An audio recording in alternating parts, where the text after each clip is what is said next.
Halo G-People, berjumpa lagi dengan Gelis, GMK e-learning system. Kita bisa belajar dimanapun, kapanpun dengan mudah. Pada kali ini saya akan sharing tentang decision making skill atau kemampuan pengambilan keputusan. Sebelumnya, izin memperkenalkan diri, nama saya Fatih Anindya. Saat ini saya masih menjalankan studi atau kuliah di Universitas Pembangunan Jaya, Tangerang Selatan, Bintaro, dan sedang magang di PT Gandumas Kencana bagian HRD. Hobi saya sendiri, saya suka menulis dan menonton film. Pada sharing kali ini, saya akan sangat terbuka jika dari G-People ada yang ingin disampaikan atau ditanyakan, bisa menghubungi email di bawah yang tercantum.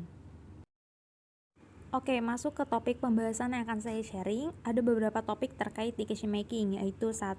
Seberapa penting memiliki kemampuan decision making yang baik. 2. Apa itu decision making. 3. Tips dalam decision making. 4. Pengaruh decision making. Ini adalah beberapa referensi yang saya gunakan untuk bahan materi, salah satunya adalah Prosedia Jurnal, Guedina Jurnal, dan beberapa referensi lainnya baik dari Indonesia maupun luar negeri. Nah, kenapa sih decision making? Kenapa decision making atau pengambilan keputusan ini diperlukan atau penting untuk dimiliki oleh seseorang? Atau pernah nggak sih ngerasa atau G-People mengalami kesalahan atau kegagalan dalam pengambilan keputusan? Selanjutnya masuk ke section yang pertama, yaitu seberapa penting memiliki skill decision making. Decision making itu penting G-People, karena ketika seseorang memiliki kemampuan decision making yang buruk, maka ia akan memiliki keputusan yang buruk, baik itu di kantor, di rumah, dengan keluarganya, dengan teman-temannya, ataupun dengan pekerjaannya. Kemudian terlihat mudah menyerah, mudah keluar dari pekerjaan dalam jangka waktu yang pendek, dengan durasi 3-6 bulan, dan memiliki pengaruh yang negatif, baik itu pengaruh untuk dirinya sendiri ataupun lingkungan sekitarnya. Selanjutnya masuk ke section kedua, yaitu apa itu decision making. Nah, menurut G-People nih, apa sih decision making itu? Jadi, decision making adalah sebuah kemampuan atau proses berpikir untuk memilih satu pilihan dari berbagai pilihan yang ada. Dan hal tersebut digunakan untuk memecahkan suatu masalah atau problem solving. Nah, apa nih yang harus dilakukan G-People agar memiliki kemampuan decision making yang baik? Ada 3 hal yang perlu dipertimbangkan dalam mengambil keputusan atau decision making. Pertama, identifikasi tujuan. Kita harus paham tujuan yang ingin dicapai seperti apa. Apakah tujuan ini akan mengarah ke arah A, ke arah B, atau ke arah lainnya. Kedua, mempersiapkan solusi alternatif. Solusi yang kita punya setidaknya harus lebih dari satu, karena jika tidak bisa menggunakan solusi satu, maka masih ada solusi 2, solusi 3, dan sebagainya. Terakhir, menyeimbangkan nilai.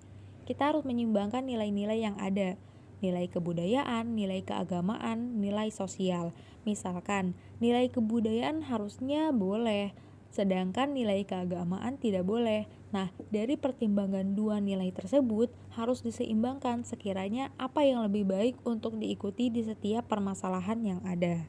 Kemudian, untuk tujuan, pada dasarnya seseorang memiliki dua tujuan ketika menggunakan kemampuan decision making pada situasi tertentu. Pertama, masalah tunggal. Di sini seseorang menyelesaikan masalah yang bersifat tunggal dan cenderung melibatkan pada satu masalah, yaitu sekali keputusan dibuat tidak ada hubungannya dengan masalah lain.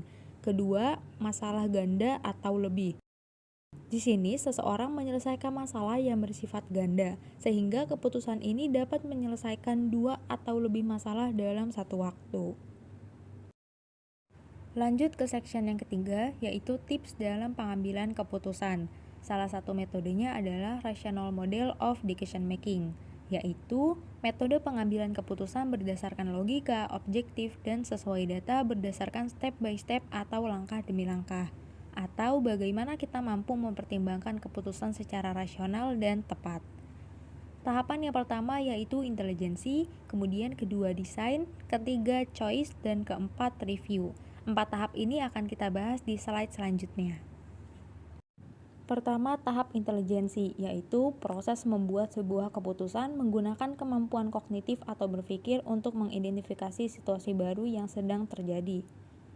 Kedua, tahap desain, yaitu menemukan, mengembangkan, dan menganalisis kemungkinan tindakan atau pilihan yang akan diambil. Ketiga, tahap choice, yaitu memilih suatu tindakan tertentu dari beberapa tindakan atau pilihan yang tersedia. Keempat, tahap review, yaitu penilaian dari pilihan yang telah diambil untuk melihat apakah pilihan tersebut merupakan pilihan yang tepat atau tidak ketika diterapkan. Kali ini masuk ke case study, saya ada satu kasus yang bisa berkaitan dengan materi ini agar G-People lebih memahami terkait decision making. Kasusnya adalah, bayangkan Anda diberi kepercayaan oleh atasan Anda untuk menyelesaikan sebuah masalah mengenai penggelapan dana. Namun ternyata orang yang menggelapkan dana tersebut adalah anak dari direktur di perusahaan tersebut. Dari case study ini, bagaimana kita menerapkan rasional model yang sudah kita bahas sebelumnya?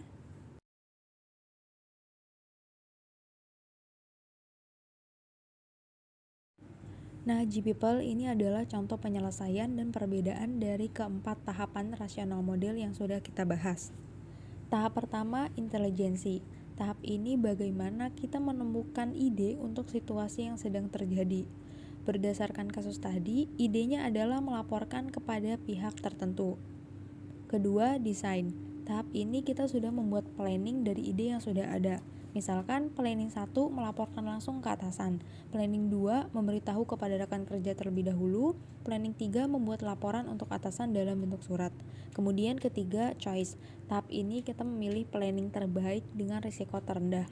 Misalkan planning 1 risikonya seperti apa, planning 2 seperti apa, dan planning lainnya seperti apa. Baru setelah itu dari beberapa planning, mana yang paling rendah risikonya. Dan terakhir, keempat, review. Setelah tadi tahap choice kita sudah memilih planning terbaik, pada tahap ini kita melakukan penilaian dari planning yang sudah kita pilih. Misalkan, planning 1 yang dipilih memiliki risiko yang paling rendah, tetapi dibandingkan planning 2, mana yang lebih baik untuk diterapkan. Selanjutnya, section yang terakhir yaitu section 4, pengaruh dari decision making. Bagaimana kita mengambil keputusan juga bisa dipengaruhi oleh beberapa hal, yaitu 1. Pengalaman masa lalu. Keputusan yang akan dilakukan di masa kini atau masa depan sangat berpengaruh dari pengambilan keputusan di masa lalu. Ketika seseorang menghadapi situasi yang sama seperti yang pernah dihadapi sebelumnya, maka orang tersebut akan mencoba untuk mengambil keputusan yang sama seperti sebelumnya jika keputusan tersebut memberikan dampak positif. Sedangkan jika negatif, ia tidak akan mengambil keputusan yang sama atau cenderung menghindar. 2. Bias kognitif. Seseorang terlalu mengandalkan kepercayaan dirinya sendiri terkait hal-hal yang mereka harapkan dan pengetahuan yang mereka punya sebelumnya, sehingga ia mengabaikan hal-hal yang dianggap tidak pasti tanpa melihat suatu kejadian yang sedang terjadi. 3. Usia dan perbedaan. Usia dikatakan mempengaruhi karena fungsi kognitif akan menurun akibat bertambahnya usia. Kinerja pengambilan keputusan pun juga dapat menurun. Selain itu, orang tua dinilai lebih percaya diri mengenai kemampuan mereka untuk membuat keputusan, karena pengalamannya tersebut yang menghambat kemampuan mereka untuk menerapkan strategi. Tidak hanya usia, berdasarkan penelitian, perbedaan kelompok sosial ekonomi juga bisa mempengaruhi dalam pengambilan keputusan. 4. Keyakinan. Seseorang akan lebih gampang untuk membuat keputusan ketika mereka merasa yakin bahwa pendapat yang mereka pilih sama dengan pendapat dan sikap yang ada di masyarakat umum. Kemudian didukung juga oleh kepentingan untuk diri mereka sendiri. Terakhir, kelima, komitmen. Ketika seseorang membuat keputusan berdasarkan eskalasi komitmen yang tidak rasional, seperti investasi lebih banyak waktu, uang, dan upaya ke dalam keputusan yang mereka rasa berkomitmen lebih lanjut, seseorang akan cenderung secara berulang membuat keputusan yang berisiko, terlebih ketika mereka merasa bertanggung jawab atas biaya, waktu, uang, dan upaya yang dihabiskan untuk sebuah proyek. Akhir sharing ini saya akan memberikan sebuah kalimat dari Sean Covey. Kita bebas memilih jalan kita, tetapi kita tidak bisa memilih konsekuensi yang menyertainya. Artinya, kita bebas memilih pilihan yang akan kita pilih, tetapi kita tidak bisa memilih konsekuensinya akan seperti apa. Kita hanya bisa memperkirakan konsekuensi yang akan kita hadapi. Sekian G-People yang dapat saya sampaikan terkait kemampuan decision making. Untuk G-People yang ingin ditanyakan atau disampaikan bisa kontak saya melalui email yang tercantum di slide. Terima kasih, sampai bertemu kembali G-People.